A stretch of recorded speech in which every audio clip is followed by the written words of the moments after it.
Olá pessoas, aqui é Mari e eu estou lendo para vocês esse livro aqui, como vocês já sabem, estão acompanhando aí capítulo por capítulo, são 17, né?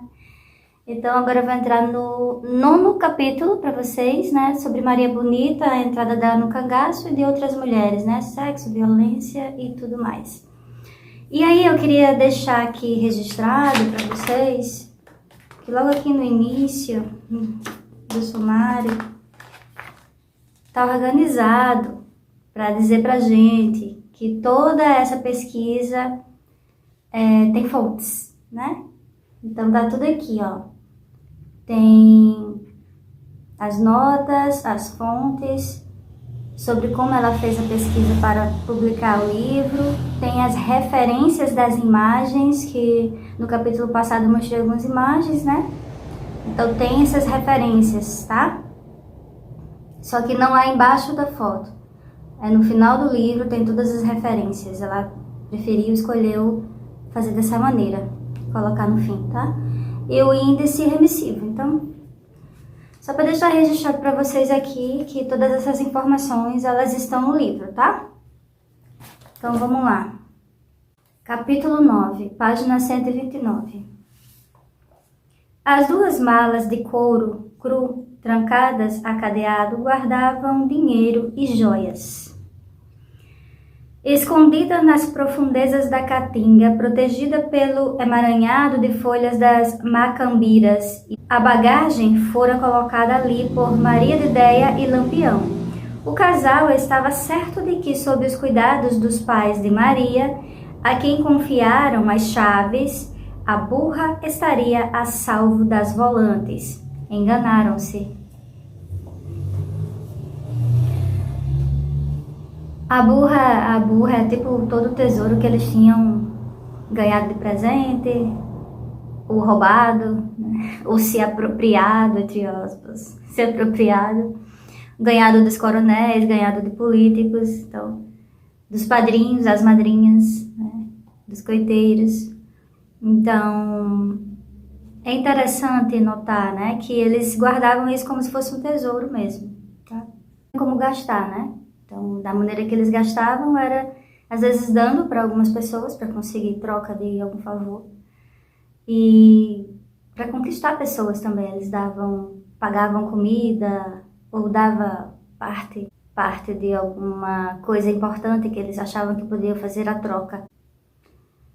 Viviam no sertão, na dificuldade. E aí era uma maneira de trocar favores e de trocar também lealdade. O sargento José Muti repousara em sua casa em Santa Brígida, quando recebeu a visita de José de Oliveira, o Zé de Déia, irmão de Maria.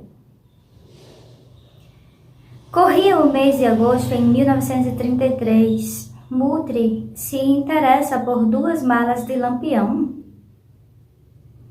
Frente ao ar de interrogação, o sargento prosseguiu. Então, emalhada da caiçara com tudo que Lampião e Maria possuem. Vá amanhã na fazenda e eu e meu pai mostraremos a vocês.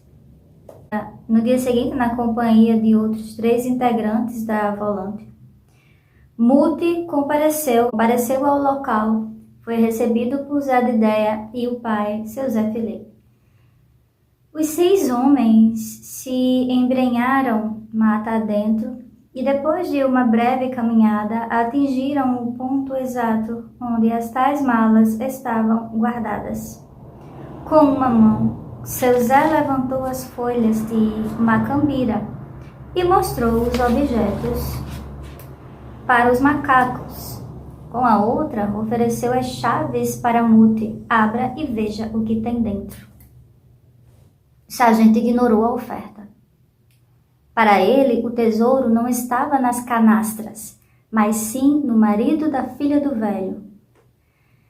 O prêmio de 100 contos de réis para quem capturasse Virgulino Ferreiro da Silva ainda estava a vigor.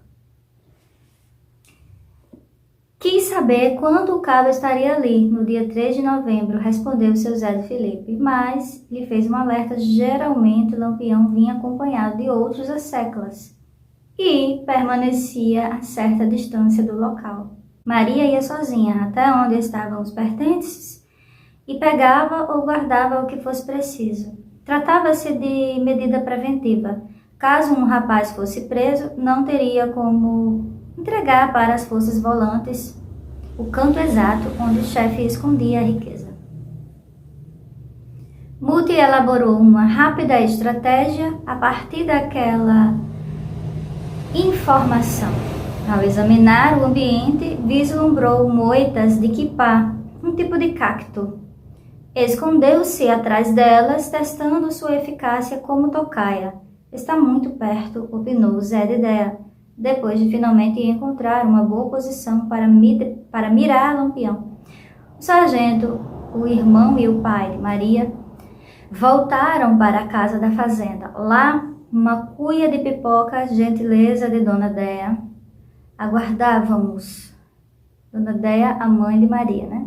O oficial comeu uma parte do lanche e levou o restante para os 3 oficiais que acompanhavam e permaneciam no mato, estudando o cenário da planejada captura.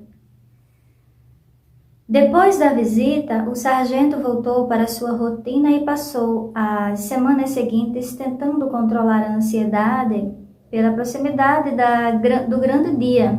Em 3 de novembro, derrotaria Virgulino, seria alcançado a condição de herói nacional e, com a fortuna recebida, mudaria de vida. Depois da visita, o sargento voltou para sua rotina e passou as semanas seguintes tentando controlar a ansiedade pela proximidade do grande dia. 3 de novembro derrotaria Virgulino, seria alçado à condição de herói nacional e, com a fortuna recebida, mudaria de vida. Faltava poucos dias para a data quando Muti recebeu nova visita de Zé de Idéia em sua casinha modesta, que poderia se transformar em um belo casarão caso tudo corresse de acordo com o planejado. Mamãe não concordou com a tocaia. Diz a vocês, podem matar Maria também, disse o visitante.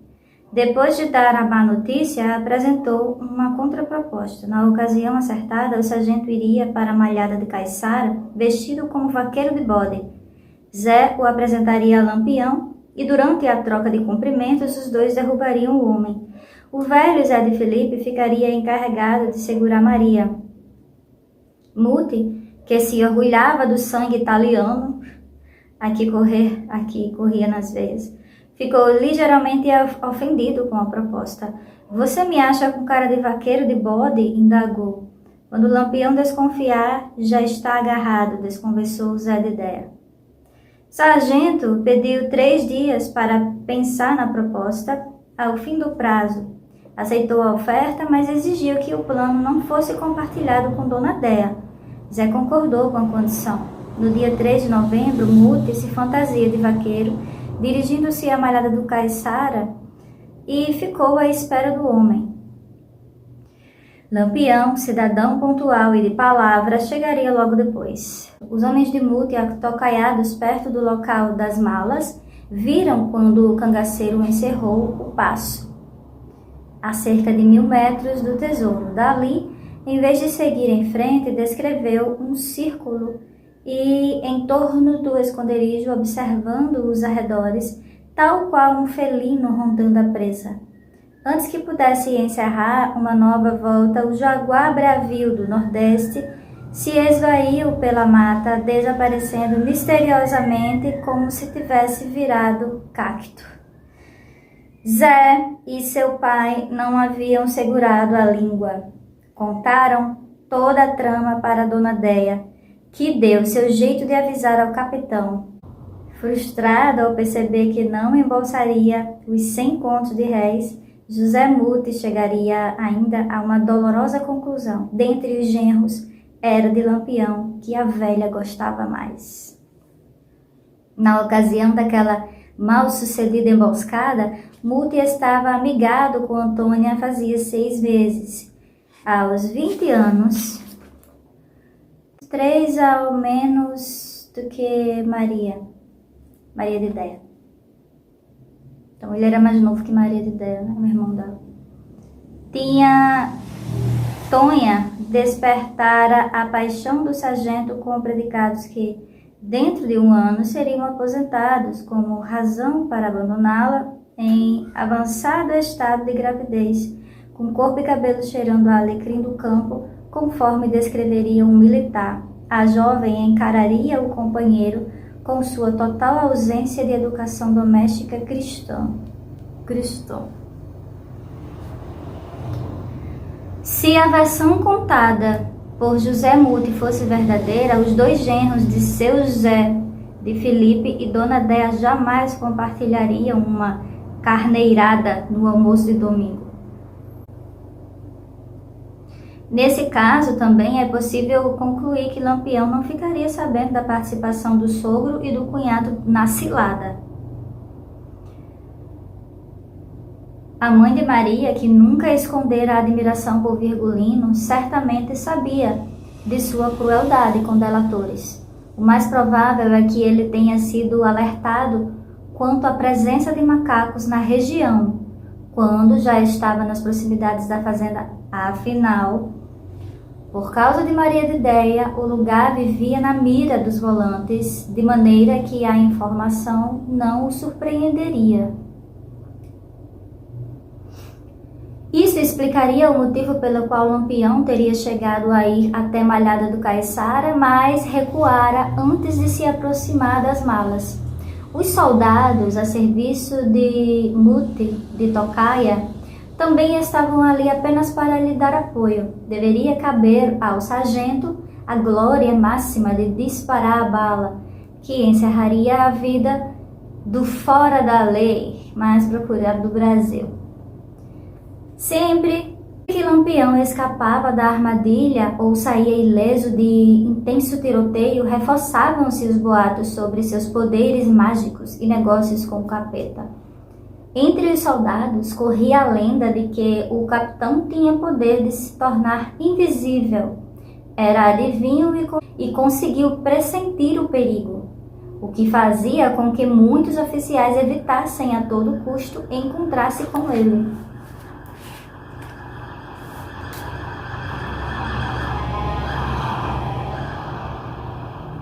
Seu cabelo desgrenhado na altura dos ombros reforçava as suspeitas de que o imaginava um descendente de Lúcifer. Macacos e cangaceiros pertenciam ao mesmo universo místico do sertão nordestino e, desse modo, partilhavam de idênticas crenças no maravilhoso.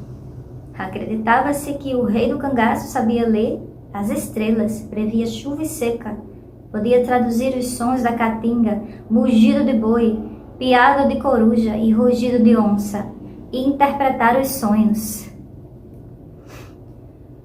Parte do respeito que Lampião impunha a seus cabras estava relacionado à sua fama de detentor do sexto sentido, reputação na qual ele próprio acreditava. Virgulino levava muito a sério os avisos da natureza e do além. Gatos miando na madrugada eram um prenúncio de desgraça. Se de manhã testemunhasse um cachorro olhando para ele enquanto fazia cocô, logo receberia alta soma de dinheiro. Sonhar com moça experimentando roupa era morte na certa. Cobra trazia felicidade. Aos talentos sobrenaturais do rei do cangaço se somariam ainda as bênçãos do padre Cícero. Segundo a história que corria em toda a Caatinga, Lampião tivera o corpo fechado pelo sacerdote, razão pela qual bala nenhuma poderia matá-lo. O fechamento, contudo, não seria definitivo. Algumas atitudes poriam o feitiço a perder. Sentar em umbral de porta, atravessar água e transmitir oração a pessoa sem fé estavam entre as medidas a ser evitadas pelo cangaceiro, caso quisesse se manter protegido. Lampião tinha muita convicção de sua condição de homem tutelado pelo oculto, mas preferia não se arriscar. Era doido por coalhada, arroz doce e galinha de cabidela, porém, por medo de ser envenenado, só se regalava com a iguaria depois que o próprio ofertante o provasse.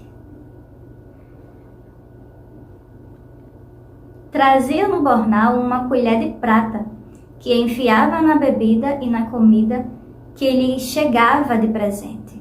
O enegrecimento dos utensílios denunciaria a presença de substâncias letal na boia. E nesse caso, o espertalhão que tentara enganar Lampião podia começar a se despedir da vida. Como no caso dos coiteiros delatores, as histórias que corriam pelo sertão de castigos impostos aos pretensos envenenadores de Virgulino eram as mais aterrorizantes. Aqueles não eram mesmo tempos de dar voto de confiança a ninguém. Desde que o tenente Liberato de Carvalho, irmão do coronel da Serra Negra, João Maria, amigo do suposto ex-amante de Maria Déia, assumira o comando da campanha da caça aos cangaceiros, parecia que o vírus da traição tinha contaminado todo o sertão. Em março, o cangaceiro Esperança se entregara às forças e, para provar sua firme intenção de seguir o caminho da lei, aceitara matar, degolar e entregar a cabeça de um companheiro para a polícia. Cocada foi morta e decepada enquanto pegava água em uma cacimba.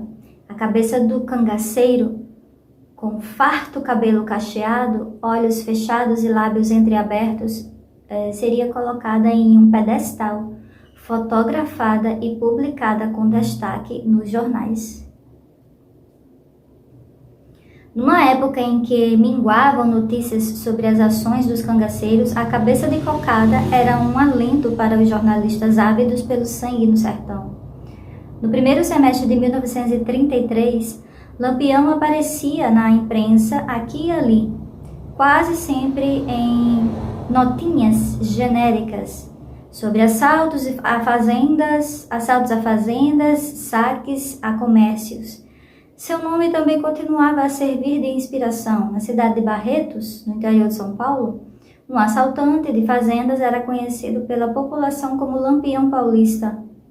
O pugilista carioca Virgulino Isaías de Oliveira subiu aos ringues como Lampião.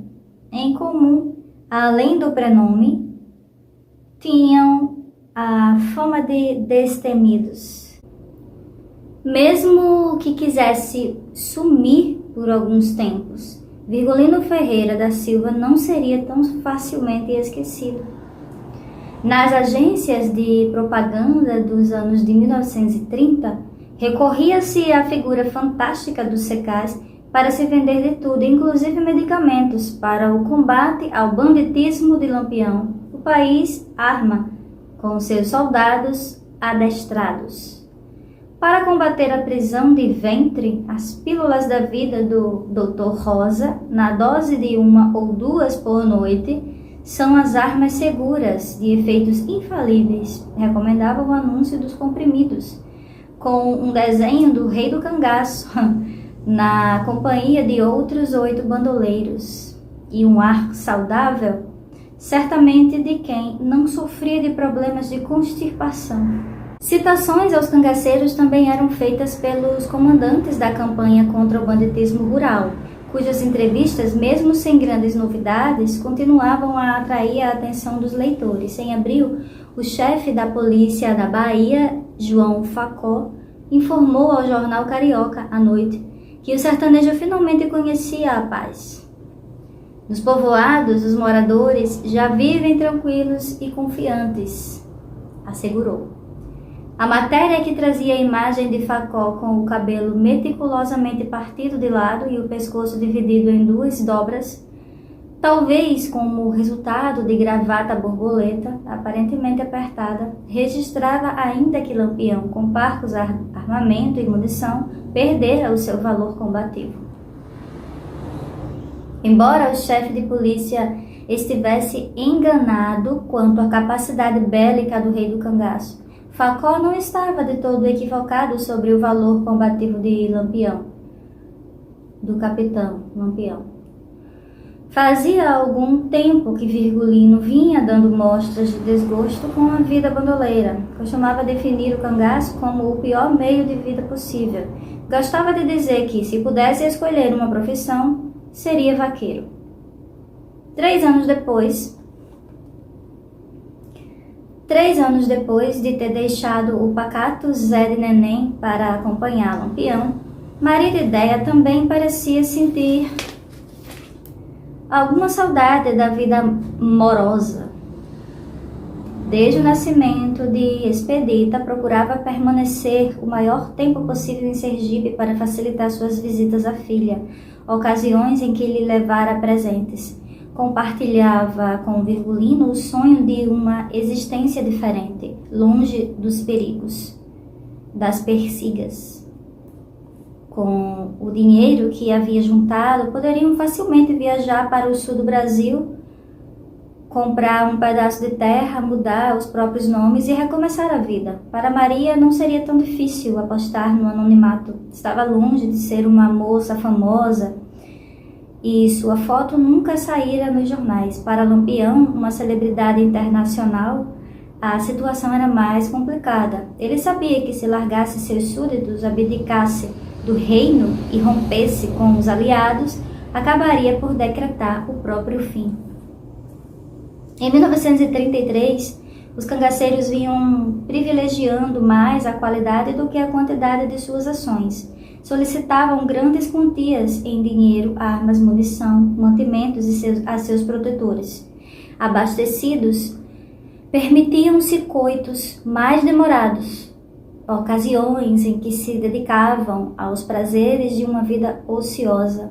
Passavam um bom tempo a jogar cartas, dançar, quando as mulheres não acompanhavam os homens na valsa, o fuzil fazia às vezes de pá, e beber grandes quantidades de álcool. Lampião tinha autocontrole e interrompia o consumo de uísque e conhaque quando se percebia prestes a ficar ébrio. Corisco continuava a beber cachaça mesmo se estivesse mamado, a ponto de não sentir as próprias pernas. Enquanto a vida parecia menos tortuosa para os homens, as mulheres passariam a enfrentar perigos maiores quanto mais tempo permaneciam no cangaço. Durvinha, por exemplo, tivera um grave ferimento à bala na perna durante o combate em Jeremoabo. Ao contrário dos primeiros meses, quando a presença de fêmeas no bando parecia uma excentricidade, as moças já eram vistas pelos policiais como inimigas. Narrativas sobre o espírito de liderança de Dadá se sobressaía quanto mais Corisco bebia, e o autoritarismo e o poder de influência de Maria de Déia sobre as decisões do marido ganhavam ares de epopeia nas feiras do sertão. Se até então as baixas ocorridas no bando eram basicamente de homem, a partir daquele instante as mulheres também começariam a compor de forma mais expressiva as estatísticas de vitória das volantes. Ficaria instalado entre elas um verdadeiro pavor a ser capturada por macaco. Era certo que, ao pôr as mãos em uma jovem e a formoseada mulher do cangaceiro, os oficiais aproveitariam para ir à forra. Ficaria conhecida no sertão a fetichista façanha de Abdon, soldado de polícia alagoana, que depois de assassinar uma bandoleira arrancaria não a sua cabeça, como era de costume, mas a vulva. Deixa eu ver. Arrancaria a vulva. Note a violência, né? A humilhação. crueldade. Pois é.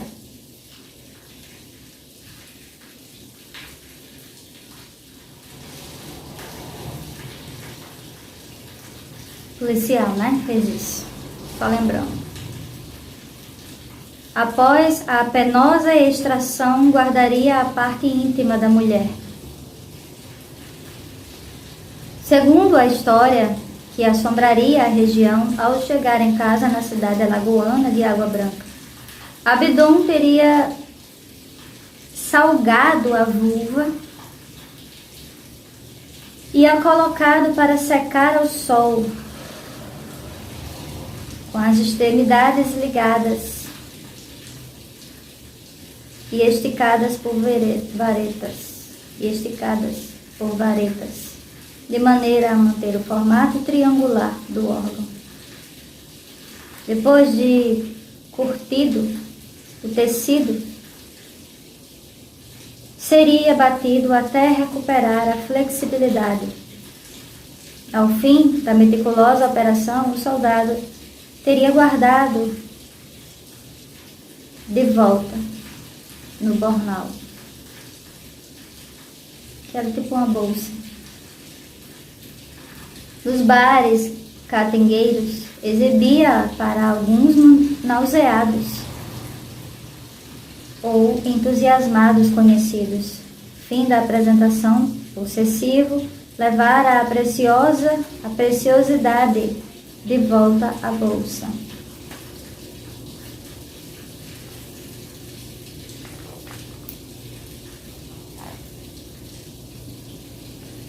Na calçada da cadeia pública de Monte Alegre, na Bahia, 4 cabeças dispostas lado a lado atraía a atenção de idosos, adultos e crianças. À primeira vista, as 4 cabeleiras, volumosas de aspecto úmido, chegaram ali imersas em álcool, dentro de uma lata. Pareciam uma estopa enegrecida.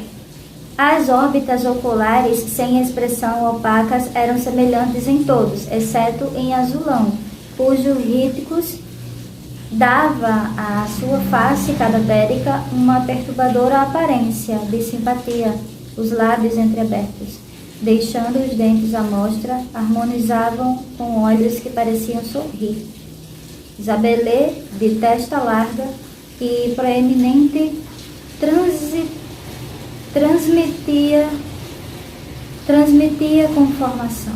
Maria Dora possuía um semblante ligeiramente contrariado, e Canjica, que implorara pela vida antes de ser degolado, um ar estranhamente impetuoso. Em outubro de 1933, a morte bruta dos cangaceiros interrompera uma jornada intensa de pavor pelas cidades próximas de Monte Alegre. A Azulão se fazia acompanhar na viagem por uma amante, Maria, sua namorada oficial, de mesmo nome. Tratada no bando como Maria de Azulão, ficara no coito com as outras moças. Arvoredo levava consigo a companheira Maria Dora e os outros rapazes, Canjica, Isabelê e João Calaias. Peregrinavam solteiros. Na casa de um subdelegado, roubaram dinheiro, joias, roupas e alimentos. Em uma fazenda mais adiante, depararam-se com um rapazinho que, dominado pelo pavor, saiu correndo e por isso levou um tiro fatal. O pai do garoto, um vaqueiro, ao ouvir os disparos, saiu em seu socorro e, tendo permanecido sem resposta diante de perguntas sobre os motivos da corrida de filho, também teve o corpo atravessado por balas. Mais adiante, os meninos de Lampião aplicaram a palmatória nas mãos e nas cabeças de 2 moças por terem cortado o cabelo no estilo das melindrosas. Ao ver a população da cidade começou a fugir com medo dos invasores, o prefeito de Monte Alegre avisou a polícia da presença de cangaceiros na região.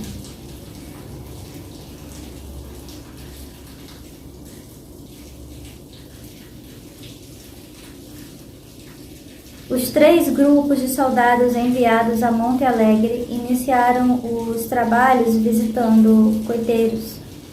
Na casa da dona Cirila, avistaram uma garotinha com um bule na mão, regressando do mato. A seu modo de botar pressão, os sertanejos arrancaram da jovem a informação de que fora levar café para os bandoleiros em uma lagoa próxima dali.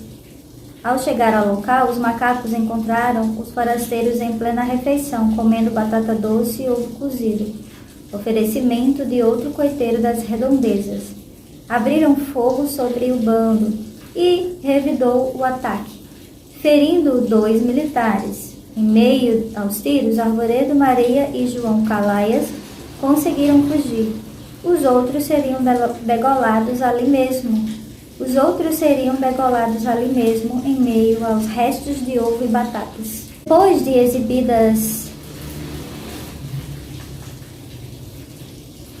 de exibidas na calçada da cadeia, as cabeças de Azulão, Dora e Zabelê e Canjica permaneceram expostas na prefeitura da cidade sobre um caixão. De lá, seguiram para Jeremoabo e depois para Salvador, onde foram recebidos por um extasiado Estácio de Lima, o diretor do Instituto Médico Legal, Nina Rodrigues. Aquela era a primeira vez que Lima colocara as mãos no crânio de uma cangaceira. Desde que soubera da presença de mulheres no bando de Lampião, andara ávido por estudar o caso e tentar compreender os motivos que explicariam a presença delas ali. As suas habituais leituras do alemão Ernst, o Estácio de Lima, acrescentara as do filósofo e criminalista francês Jean-Gabriel de Tarde, morto em 1904 em Paris, e que fora na década de 1880 grande adversário de Lombroso, o autor da tese da criminalidade nata. Seguindo o pensamento de Tarde, Lima estava convencido de que a criminalidade não se relacionava com as características anatômicas, embora achasse que essas devessem ser levadas em conta. Tanto que ele se dedicava a analisar as cabeças de criminosos que lhe eram endereçadas. Fora assim com a de Gavião, morto em dezembro de 1929, logo depois do ataque do bando da cidade de Queimada, ocasião na qual Volta Seca sangrara soldados a mando de Lampião. Volta Seca também chegara a ser examinado pelos antropólogos do Instituto Médico Legal Nina Rodrigues, por ocasião de sua prisão em 1932. A respeito do menino, por quem desenvolveria verdadeira fascinação, Lima sustentaria não haver interferências étnicas em sua adesão ao cangaço. O professor da Faculdade de Medicina defenderia: escuta, não é o mulato, entre aspas, Volta Seca responsável pelas sangrias de soldado e pelos disparos a esmo, ou sob portaria para abater, brincando em caminhantes. Mas o menino Volta Seca, ou o rapazinho inconsequente, que se divertia com essas diversões macabras ou cumpria ordens selvagens, com o orgulho de quem deseja parecer adulto. Procure-se ainda a alma turbilhante do adolescente ou pré-adolescente do que as malvadezas do mestiço. Fecha aspas. A respeito das mulheres, Lima concluiria haver uma conjunção de aspectos de ordem natural e social a explicar o que considerava ser uma reduzida propensão à delinquência. De um lado, força física menor, falando das mulheres, né? Que previsível. Levando-as a maiores preocupações, bem como uma sexualidade antes passiva do que ativa, e o instinto maternal, que a conduzia às ternuras de outro, uma educação multissecular, adjetivando torná-la submissa e mais recatada. cangaço, porém, tal recato seria revitalizado, visto que, conforme os estudos de Lima, as mulheres seriam dotadas de hipergenitalismo.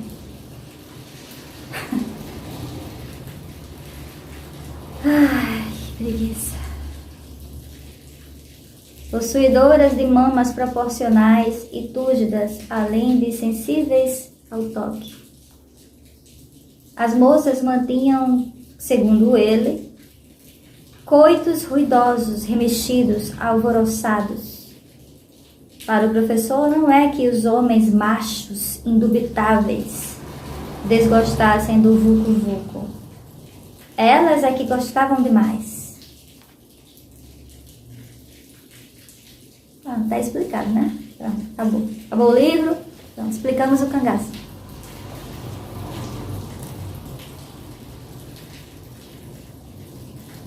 Enfim, isso aqui foi o blá blá blá do médico lá, aquele médico lá, discípulo de Lima Rodrigues. O cangaceiro, ferrador, Zé Baiano, Pantera Negra dos Sertões, em breve chegaria à mesma conclusão da pior maneira possível. Então é isso, gente. Acabei para vocês mais um capítulo. Um cheiro, até a próxima e obrigada por continuar. Tchau!